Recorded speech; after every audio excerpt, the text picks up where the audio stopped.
আমরা এমন আল্লাহর উপরে ঈমান এনেছি, তার এমন নাম আছে, নামের গুণাগুণ আছে। মহান আল্লাহর যতগুলো নাম আছে প্রতিটি নামের গুণাগুণ এবং কার্যকারিতা আছে। আমাদের ঈমান অনুযায়ী হয়তো আমরা দেখতে পাই না, তাই বিশ্বনবী দেখতে পেয়েছিলেন। বদরের ময়দানে দুহাত উঁচু করেছিলেন এমন ভাবে তার এই বগলের সাদা জায়গা পর্যন্ত দেখা যাচ্ছিল। বিশ্বনবী ওই দিন দোয়া করেছিলেন, হে রব, 313 জন নিয়ে এসেছিলাম, একটাও কেউ দেখতে পায় না, কোথায় তারা? হযরতে আবু বকর নবীজিকে চাদর উপরে দিয়ে দিলেন শরীরের, ডাক দিয়ে বলেন, হে নবী, আপনার 313 জন সাহাবী একটাও মারা যায়নি, সবগুলো বাতিলের ভেতরে বন্টন হয়ে গেছে। সঙ্গে সঙ্গে জিবরাইল আলাইহিস সালাম বিশ্ব নবী মুহাম্মদ রাসূলুল্লাহর কানের কাছে মুখটা নিয়ে এসে একটা আয়াত শোনালেন, সূরা আনফালের 9 নম্বর আয়াতটা, ইয তাসতাগীসুনা রাব্বাকুম ফাস্তাজাবা লাকুম আন্নী মুমিদ্দুকুম বিআলফিম মিনাল মালায়েকাতি মুরদিফিন।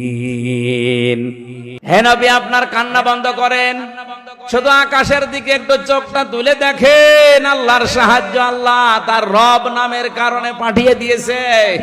তিনি তাকালেন ওই দিকে, তাকানোর পরেই দেখলেন ফেরেশতারা নামতেছে, সকলের হাতে মোটা মোটা ডান্ডা, 22 সিরিয়াল মুরদিফিন, মানে একটার পরে একটা। নবীজি এবার মুস্কি হেসেছিলেন, আল্লাহ পাঠিয়েছ কত? আল্লাহ পাক বলেন 1000। নবীজির মন শান্ত হয়নি, আল্লাহ পরবর্তীতে আয়াত নাজিল করে বললেন 3000। এরপরও নবীজি সান্ত্বনা পাচ্ছিলেন না। আল্লাহ পাক সর্বশেষ সূরা আলে ইমরানে আয়াত নাজিল করে জানালেন, হে নবী, আমি 5000 পাঠিয়েছি। বদরের ময়দানে আপনার সৈনিক মাত্র 313 জন, আর ওরা গেছিল 1000। আপনাকে আমি 1000ই দিয়েছিলাম, আপনার মনে আমি সুখ শান্তি স্বস্তি পাইনি। এই জন্য সর্বশেষ আপনাকে 3 থেকে 5000 ফেরেশতা সব সজ্জিত অবস্থায় একটার পরে একটা আমি আল্লাহ নামিয়ে দিলাম। ফেরেশতা যে নাজিল হয়েছিল তার বাস্তব প্রমাণ নবীজির কাফের ছিল ওই সময় এক চাচা, হযরতে আব্বাস। তিনি মুসলমান হওয়ার পরে এসে বলেছিলেন, ভাতিজা, তুমি তো জানো আমি তোমার চাচা কেমন শক্তিশালী, কেমন শৌখিন, সোনার বোতাম আমি ব্যবহার করতাম। ময়দানে তোমার যে সৈনিকগুলো আমি তো সবগুলোই চিনি। নতুন নতুন কিছু সৈনিক আমি দেখলাম, যাদেরকে এর আগে কোনোদিন তোমার আশপাশে আমি ঘুরতে দেখিনি।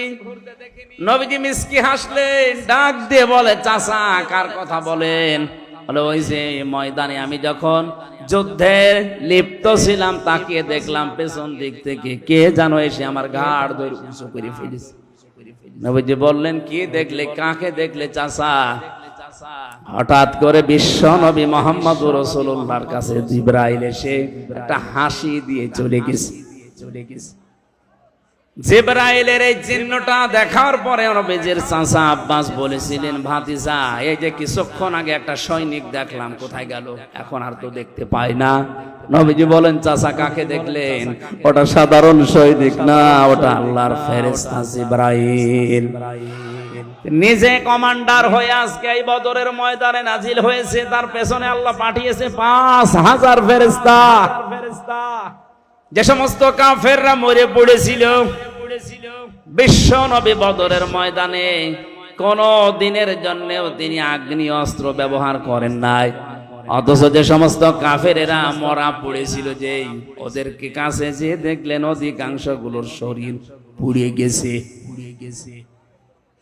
তার মানে ফেরেশতারা যে মোটা মোটা ডান্ডা নিয়ে নেমেছিল, ওটা ডান্ডা শুধু না, ওটা জাহান্নামের পোড়ানো রড ছিল।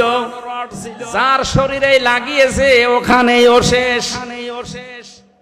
নবীজির বিশ্বাস ছিল আল্লাহর উপরে, তার নামের উপরে, কার্যকারিতার উপরে। আল্লাহ বিশ্বাস অনুযায়ী পাঠিয়েছিলেন ফেরেশতা। আমাদের ওই পর্যায়ে যায় না, এই জন্য ফেরেশতাও আসে না, আমরা দেখতেও পাই না। কিন্তু আমরা বিশ্বাস করি বদরের ময়দানে যে ফেরেশতা এসেছিল, শুধু বদরের জন্য না, এই যে তাসতাগীসুনা, এটা মোজারে, বর্তমান, ভবিষ্যৎ, প্রেজেন্ট, ফিউচার, কিয়ামত পর্যন্ত আয়াতটা থাকবে। আমরা যদি আল্লাহর উপরে ঈমান আনতে পারি, সত্যি যদি তার অস্তিত্ব আমরা মেনে নিয়ে তার নামগুলো বিশ্বাস করে কার্যকারিতা কিয়ামত পর্যন্ত আছে, এটা যদি সত্যি আমরা দেখাতে পারি, মহান আল্লাহ এখনো ফেরেশতা নাযিল করে সাহায্য করতে পারেন।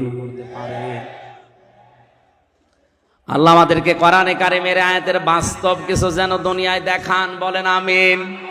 বিশেষ করে আজকে ফিলিস্তিনের মুসলমানদের জন্য এটা বেশি জরুরি হয়ে পড়েছে। আর ছোট ছোট বাচ্চারা ওই মরুভূমির পাথরের উপরে লিখতেছে, আল্লাহকে চিঠি দিচ্ছে, আল্লাহ ওয়াজআললি মিল্লাদুনকা ওয়ালিয়্যা ওয়াজআললি মিল্লাদুনকা নাসীরা।